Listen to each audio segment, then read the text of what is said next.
kiai ajengan. Terus kita ngikutin siapa? Pertanyaan. Tadi saya jelaskan jelas gamblang. La haula wala quwwata illa billah. Ya kita ikut Rasulullah SAW. Kan nanti di kubur ditanya siapa? Ditanya kiai kamu siapa enggak?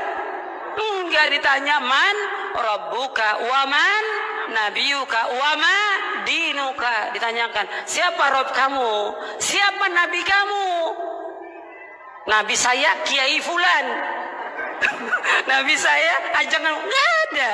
Siapa nabi kamu, siapa nabinya? Muhammad sallallahu alaihi wasallam. Yang kita ikut disuruh oleh Allah apa? Ikutin Nabi Muhammad sallallahu alaihi wasallam. Sekarang Nabi sudah meninggal. Kan ada keterangan di hadis Nabi tentang sunnah-sunnah Nabi. Kita ikut ulama mazhab. Mengapa tidak ikut Rasulullah sallallahu alaihi wasallam langsung saja? Kemudian yang kedua, bolehkah kita kembali ke Al-Quran dan hadis yang sahih saja daripada ikut atau ambil pendapat ulama mazhab? Gini, memang harusnya kita tidak perlu ikut Syafi'i atau Imam Malik, Imam Ahmad, Imam Abu Hanifah, itu nggak perlu. Yaitu ketika kita memang hidupnya bersama Rasulullah. Buat apa nanya Imam Ahmad bin Hambal? Kan ada Nabi di depan kita, Nabi, ngapain nanya Imam Ahmad? Imam Ahmadnya juga belum lahir. Buat apa nanya kepada Syafi'i? Syafi'i belum lahir. Syafi'i lahir tahun 150 Hijriah, ya kan? Abu Hanifah lahir tahun 80 Hijriah. Ya kalau kita hidup di zaman Nabi, lah ini Nabi gede banget depan muka kita, ngapain nanya yang lain, gitu loh.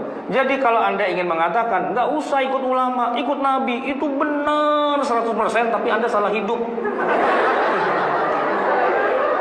Tahun hidupnya di tahunnya Nabi, gitu loh, ya kan? Ada Nabi di depan, ya Rasul, boleh, boleh. Iya udah jalan, ya Rasul, haram, haram, kan gitu. Di depannya Nabi. Ini dia hidupnya di zaman sekarang, 14 abad kemudian. Dia bilang, saya nggak perlu ulama, saya langsung pada Nabi. Ketemu di mana tong sama Nabi? Ketemu di mana? Di mimpi? Nggak bisa dijadikan dasar. Terus ketemu di mana? Di Sahih Bukhari. Emang bisa baca tuh Sahih Bukhari, ya kan? Kan baca cuma terjemahnya doang, ya kan? Orang Imam Bukhari saja, orang Imam Bukhari itu nggak ketemu langsung dengan Nabi, nggak ketemu langsung, ya kan? Jangankan Bukhari, Abu Hanifah, Syafi'i itu nggak ketemu langsung, Imam Malik nggak ketemu langsung. Yang ketemu langsung itu adalah sahabat Nabi. Jadi yang boleh bilang saya tidak butuh ulama, saya butuh Nabi langsung, itu sahabat. Nah ente hidup tahun berapa? Kan nggak sesuai. Nah buat orang yang sudah nggak ketemu langsung dari Nabi, ketemunya hanya dengan sahabat, yaitu para tabiin. Tabiin aja nggak boleh bilang saya nggak butuh sahabat, saya butuh Nabi. Lu ketemu? Enggak sih. Ya ketanya sama sahabat dong ujung-ujungnya kan. Nanyanya kepada siapa? Ya yang ketemu pada Nabi, ya sahabat. Itu kalau tabiin. Nah kalau di bawahnya tabiin, atba'ut tabiin, ya nanyanya kepada tabiin. Tabiin dari para sahabat, sahabat ya dari Rasulullah. Siapa itu atba'ut tabiin? Contohnya adalah Rasulullah punya sahabat namanya Abdullah bin Umar. Abdullah bin Umar ini sahabat. Sahabat ini punya murid namanya Nafi'. Nafi' itu berarti derajatnya adalah bukan sahabat, di bawahnya sahabat. Apa namanya? Tabi'in. Nah, Nafi' ini ya, kemudian di masanya dia jadi ulama besar, dia punya murid namanya Malik. Malik itu apa levelnya? Tabi'in. Malik itu ya Imam Malik yang mendirikan mazhab Maliki, gitu loh. Masa kita bilang Malik goblok kagak ngerti apa-apa? Gua yang ketemu langsung dengan Nabi. Kapan ketemunya? Di mana ketemunya? Dalam mimpi. Ya kalau dalam mimpi mah nggak bisa dijadikan dasar. Nah, kita nanya kepada Malik, itu adalah pendiri dari mazhab Maliki.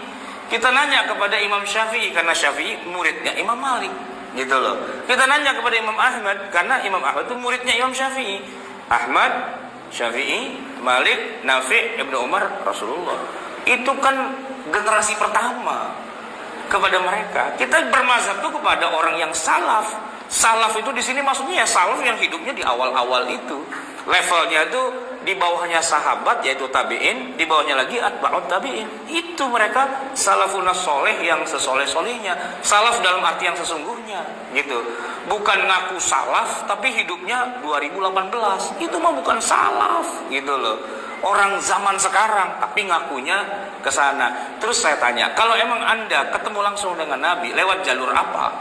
Lewat pakai hadis. Emang hadis ente ketemu langsung dengan Nabi kan enggak? Tapi dari sahabat, dari tabi'in, dari atba'unya kan lewat jalur yang sama juga. Lewat jalur Imam Ahmad, lewat jalur Imam Asy-Syafi'i, lewat jalur Imam Malik. Kan itu juga. Jadi dia bilang saya nggak mau ikut mazhab, tapi pakai hadis. Ya berarti hadisnya kan lewat jalur orang yang sama juga. Kenapa kalau hadisnya dipakai tapi ijtihadnya nggak dipakai? Kan nggak masuk akal. Sedikit belajar sejarah lah gitu, biar nggak kelihatan begonya tuh kelihatan banget gitulah ya. Sedikit belajar sejarah. Jadi tahu, oh di sini posisi para ulama itu. Dan kepada kita ya kita tinggal ikut aja. Kan begini ya. Kita harus pakai hadis sahih. Kalau hadisnya tidak sahih harus dibuang gitu ya. Oke, sepakat. Tapi sebagai seorang yang mujtahid, maka hadis yang dikuasai itu tidak boleh cuma 1-2 biji aja, nggak bisa. Hadis itu jumlahnya banyak, bukan cuma puluhan, ratusan, ribuan, tapi bisa jutaan jumlahnya. Nah, orang itu tidak bisa dikatakan sebagai mujtahid yang boleh diikuti pendapatnya kecuali dia sudah memenuhi syarat minimal dalam bab hadisnya. Kata Imam Ahmad itu minimal Anda harus menghafal hadis paling tidak 500.000 hadis. 500.000 hadis untuk bisa menggambar begini loh yang namanya sholat. Itu kan hadisnya ada ribuan. Nah kalau cuma tahunya 10-20 hadis atau 40 hadis Arba'in Nawawiyah, ngaku-ngaku sudah mujtahid, nggak bisa. Kenapa? Karena masih ada ribuan hadis lagi yang dia belum pernah baca. Nah buat kita yang awam ya, kita nggak perlu menghafal 500.000 hadis, itu nggak perlu. Kelamaan, kagak apal-apal gitu kan. Ya silahkan mereka yang sudah punya kemampuan itu, dia kasih kesimpulannya aja. Setelah saya menguasai sekian ratus ribu hadis itu, saya kaitkan hadis ini dengan hadis ini dan sebagainya. Kesimpulannya, orang kalau mau sholat tuh harus nomor 1 niat, kedua takbiratul ihram, 3 baca Fatihah, 4 ruku, i'tidal, sujud dan sebagainya. Itu poinnya. Setelah dia pelajari semua, kesimpulannya begitu. Nah kita sebagai orang awam, kita ambil kesimpulannya aja.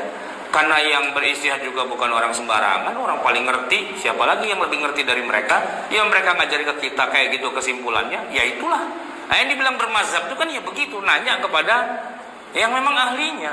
Saya kalau nyetir dari Jakarta ke Jogja bawa mobil sendiri, itu kalau pas lebaran kadang-kadang suka kesasar-sasar karena suka dibuang-buang jalanannya itu. Dulu sering nyasar di Tegal karena masuk kota kan, tapi jalannya dibuang lagi ke sana, dibuang lagi ke sana, itu suka kebingungan.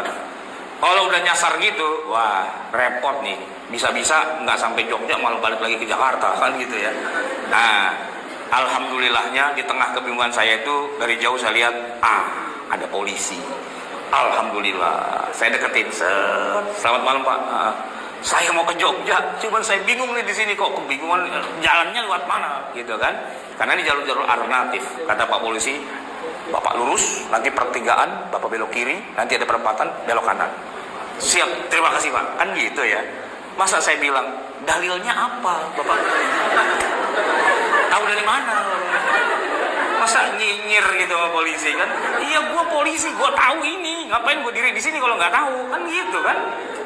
Masih mau dinyinyirin juga polisinya, kan kebangetan. Orang bego nanya sama orang yang ngerti. Tapi kalau begonya keterlaluan, orang ngerti pun dibego-begoin juga. Saya tidak percaya Bapak bilang begitu. Bisa jadi Bapak itu munafik. Nah, ngawur-ngawur gitulah. Ya tanya kepada yang ngerti ya kan, fas'alu ahla dzikri. Nah yang ngerti siapa? Yang ngerti itu ya Abu Hanifah, ya Malik, ya Syafi'i, ya Ahmad bin Hanbal. Itu a'rafun nasi bil Islam. Orang yang paling ngerti Islam ya di zamannya mereka, ya itu. Ya kita merujuknya ke sana. Jangan dikira Imam Syafi'i itu rumahnya di balik gunung Merapi situ. Itu Mbah Marijan, itu bukan Syafi'i, beda gitu loh. Imam Syafi'i itu lahir tahun 150 Hijriah, wafat 204. Beliau adalah peletak dasar ilmu hadis, peletak dasar ilmu usul, dan beliau adalah seorang faqih yang paling tinggi derajatnya.